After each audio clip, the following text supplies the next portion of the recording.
Hello and welcome to WePC. My name is Jack and today we're taking a gander at Rust, my absolute favourite game of all time.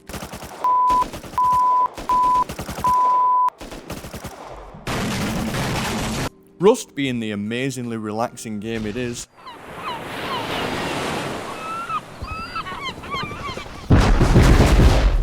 runs like on lower end hardware, and it's a real mess in the settings. What the hell is a gib? It's not always clear what you're messing with, so my aim today is to create a completely comprehensive guide to optimizing Rust, to find the perfect balance between optimization and visual fidelity for any PC. Sorry consoles, only the uninstall button can fix this mess for you. Before getting into the video, can I please ask that you tap fire that like button and subscribe if you want to see more of our content. It really means a lot. Rust is a truly amazing game, full of grit, betrayal and danger. We're only going to be covering the relevant settings here, and trust me, there are plenty of them. Things like options, UI and controls are mostly irrelevant to us, and don't do anything to affect performance. For the most part anyway. There are a couple of settings within options that we're going to want to change to create an optimal experience. First up is field of view, or FOV. Personally, I like to have this on 90, as from what I can see it offers no performance penalty whatsoever, and maximises your visibility in game. FOV is entirely a personal preference, I just mention it because not all FOV is created equally, and I have seen FOV settings impact performance in other games. Physics is next, with the max Gibbs setting. Gibbs are essentially pieces of debris that break off from construction objects when destroyed. And it makes very little difference in my case anyway. Next we're on to screen, where we will find 4 options. First of those options is resolution.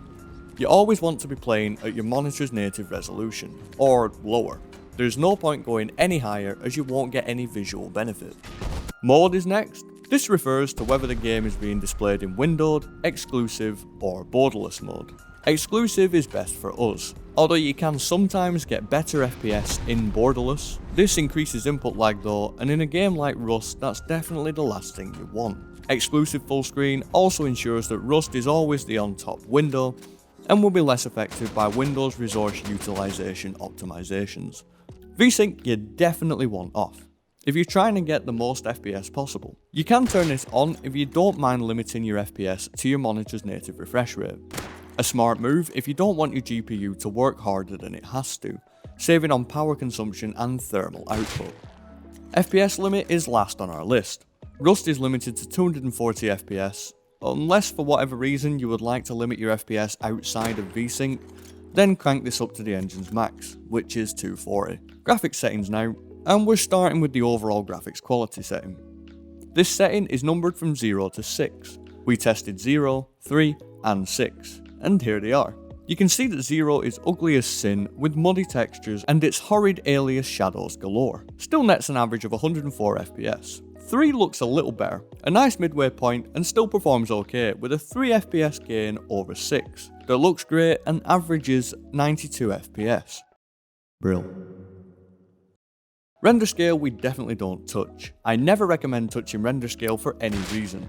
It's far simpler turning down the resolution if you have real issues with frame rates. DLSS we will go over later on, don't you worry. Shadow quality governs, well, the quality of shadows, believe it or not. And we do see some substantial FPS increases to be had here. On the highest quality setting, 3, we see smooth edge shadows that look well blended and soft. Turning the setting down 1 to 2, we see pretty similar shadows we saw on the max setting.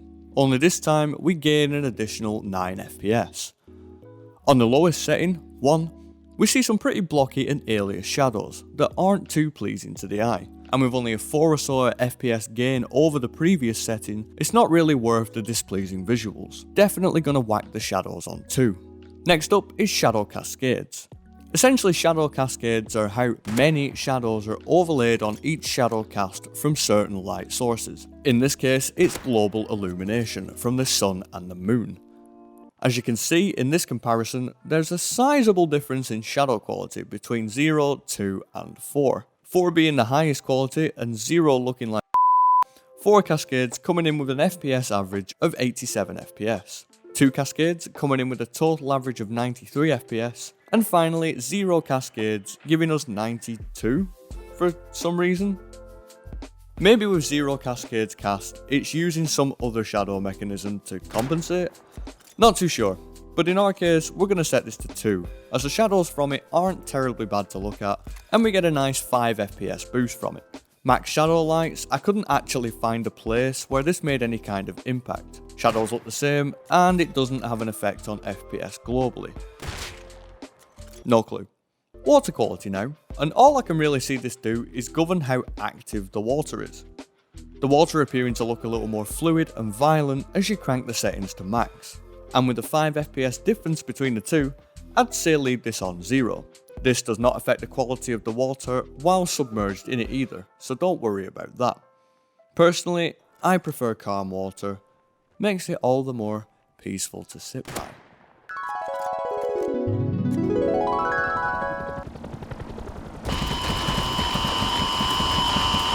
The water reflection quality setting can significantly improve FPS.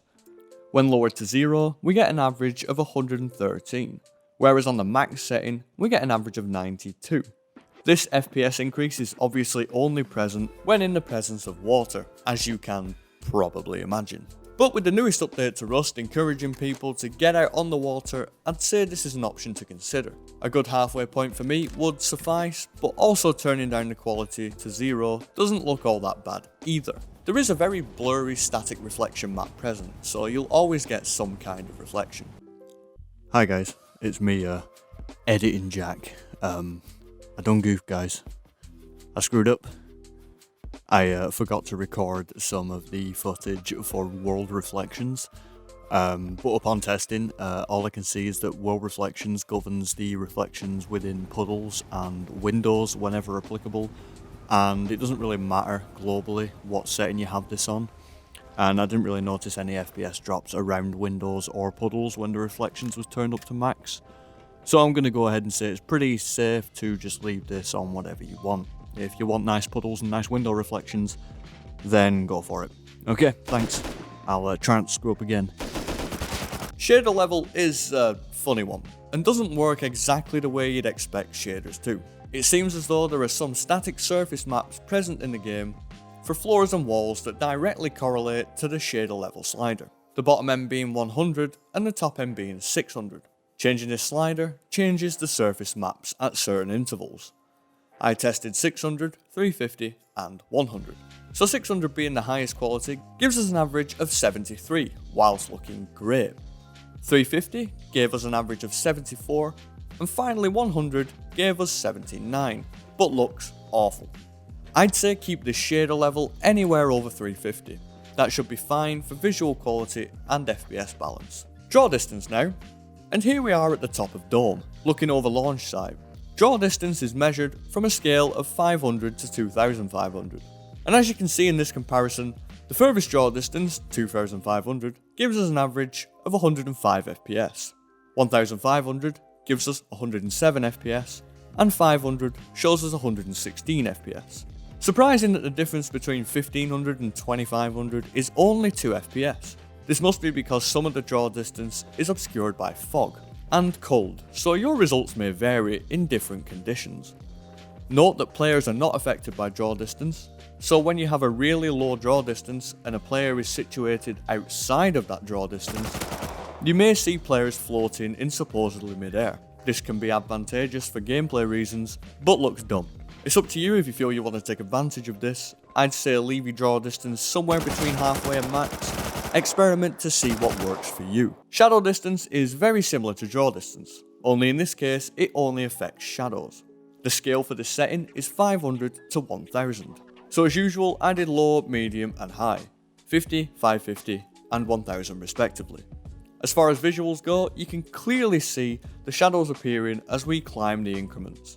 But as far as FPS impact goes, not that much. If you want to squeeze the max FPS out of your game, as with most settings, just turn shadows off. But that to me looks dreadful. 91 FPS for 50 shadow distance, and 86 for both 550 and 1000 shadow distance. For this reason, I will say keep the shadow somewhere between max and halfway. Might as well have more for 0 FPS impact. Anisotropic filtering now, and this setting by Rust's definition makes textures sharper when viewed at a distance or at angles. A great summary. This setting is scaled from 1 to 16, and in comparison then, AF at 1 comes in at 101 FPS, 8 shows us 91 FPS, and 16 gives us 88 FPS. A running theme here in Rust is I struggle to tell the difference between the medium and high settings in most cases. So I'm going to say for AF, again, keep the setting within the medium to high bracket. Parallax mapping now, and this is the setting that gives textures the illusion of depth and geometry. As you can see in this comparison, there's definitely a quality increase here as we climb the settings. 1 being the same as 2, but with a lesser draw distance. That is clearly visible, and this looks ugly to me. Definitely keep this setting on 2, unless the short draw distance for parallax mapping does not bother you, then go ahead. There's a 10 FPS difference give or take between off and highest, with 5 FPS or so improvements to be had from high to medium. Grass displacement does nothing for FPS, it just looks pretty. All it does is move grass as you walk over it. This is a preference setting. NVIDIA Reflex Mode is a setting you probably want to turn on if your GPU supports it. This will help lower input latency and help improve your overall experience. Does nothing for FPS though. Into the mesh quality now. I'd love to say we're almost done, but we aren't. This is a list of settings that are all governed by the overall graphics quality slider we mentioned earlier. So if you want to fiddle and refine your graphical experience, here is where you do it. Easy to understand as all of these options do exactly what they say on the tin. Particle quality does nothing that I could see during testing. Maybe the volume of fire is a little less with lower quality settings, but it didn't impact FPS. If you do however experience FPS drops during high intensity gunfights, or maybe when you down Bradley or the heli, this could be the setting that helps. Object quality? Rust classes objects as anything that the player places that cannot be interacted with, like this high external stone wall for example. As you can see, from 200 down to 100, there isn't much difference. But when you slap the setting on 0, it goes full potato. You do gain a 3 FPS increase from potato though. Unless you're in a base with lots of objects, you're not really going to get much out of turning this down. I'd leave it unless you run into some issues. Tree quality is next. I do love a quality tree, so let's go and find a pretty one to look at. There is a difference between these 3 settings in FPS and in quality. There's only about 6 trees in frame here, so I would imagine this setting would make more of a difference running through a forest or something. The ideal setting again here being between medium and high, offering at least a good 6 FPS potential gain. Max Tree Meshes has no performance impact that I could measure. All it does is essentially govern the number of twigs and branches trees have, making them appear fuller and more realistic. Terrain quality had surprisingly little impact on visuals or FPS. I'd even say it's broken or not properly implemented maybe, but keep this on max just in case. Grass quality seems to be kinda like LOD but for grass, with minimum and max only having slight differences in quality. And for only a 1 FPS difference in this scene, keep this on max, I think you're safe to. Lastly for the mesh quality settings is Decor Quality. And as you can see, I sufficiently kitted out my 2x2 with all the fashionable decor Rust has to offer. And I saw no quality decrease at all between the settings, same for performance impact. Nothing to be had here. Not sure what this setting governs, but I don't see a difference. I think you're safe to leave this at max. Next we're on to image effects. Image effects are largely down to personal preference, and the only setting here that has a massive performance impact is AA, Art Anti-Aliasing. 3 settings: FXAA, SMAA, and TSSAA. I do think TSSAA is the best option here. It seems very well optimized, and coming in at only a 2 or so FPS hit, we definitely get some visual improvements over no AA. If you have the headroom, I do think SMAA looks the best, but we are taking a slightly larger FPS hit with a 5 FPS decrease. The rest of the image effects settings are all really preferences, and can in some cases do something to impact performance. If you can't live without ambient occlusion or bloom, you can't live without ambient occlusion or bloom. Simple as that. If you need them, enable them. Next we have, oh, for sake, the experimental settings. Ain't nothing ever good come from something labelled experimental. Occlusion culling does nothing for FPS. All it does is hide or unrender the details of objects obstructed by walls. So models inside bases will be stripped to their basic components when this setting is enabled. All I've seen this do is make spinning around lag when I'm in areas populated by bases. Poor performance. Grass shadows is pretty cool. This setting gives the grass shadows. Mind blown, right? Specifically gives the tufts of grass their own dynamic shadows. Comes at about a 1 FPS decrease per scene. Please also note that these shadows are not affected by global shadow settings, they are entirely their own thing. Contact shadows. Contact shadows add improved shadow detail to players, scenes, and any areas that may be missed by normal shadow maps. Hard to find an example for this, but in a scene overall, we do see a 6 to 8 FPS decrease. Those contact shadows must be present somewhere to be causing such a decrease, but I'm going to say turn them off because I've never seen them in action. So we're pretty much done. All that's left now is to prove my worth. So with that being said, let's jump over to my max versus optimized settings comparison. As you can see, the max settings are struggling to hit 75 FPS, while the optimized settings hit 106 FPS comfortably, and doesn't look all that bad. I think the image overall looks a little cleaner and a little more realistic. Here are the settings I went with then, after some fiddling. Resolution is native, mode, exclusive, VSync, off, FPS limit, max, graphics quality, 5, render scale, 1, DLSS, off, shadow quality, 2, shadow cascades, 4, max shadow lights, 1, weather quality, 0, water reflections, 1, world reflections, 1, shader level, 500, draw distance, 2000, shadow distance, 900, anisotropic filtering, 16, parallax mapping, 1, grass displacement, on, reflex mode, on, particle quality, 75, object quality, 150, tree quality, 150, tree meshes, 75, terrain, grass and decor quality, all at 100, anti-aliasing, TSAA, depth of field, off, ambient occlusion, on, high quality bloom, on, lens dirt, on, motion blur, off, sun shafts, on, sharpen, off, vignetting, on, and the only experimental thing I've enabled is grass shadows. There you have it guys. There are my optimized settings for Rust, but forgot one, damn it, DLSS. DLSS then is last on the list. DLSS knocks out the use for anti-aliasing, as DLSS handles that part of the render options. DLSS isn't available for everyone, so this is why I'm just going to show you the options and see what you can gain from this feature, and leave the decision up to you. DLSS has 4 main settings: max performance, balanced, max quality, and ultra performance. And none of them did anything. Seriously, DLSS as of right now in Rust is broken. I have no clue why. It gives you no FPS increase. Yes, you can physically see the visual quality decrease as we descend through the settings, but all it seems to do is decrease our GPU load. And this is very strange. For now, I'd definitely say leave this alone. Maybe revisit this after an update or two, who knows. So that about does it guys. That was my Rust optimization guide.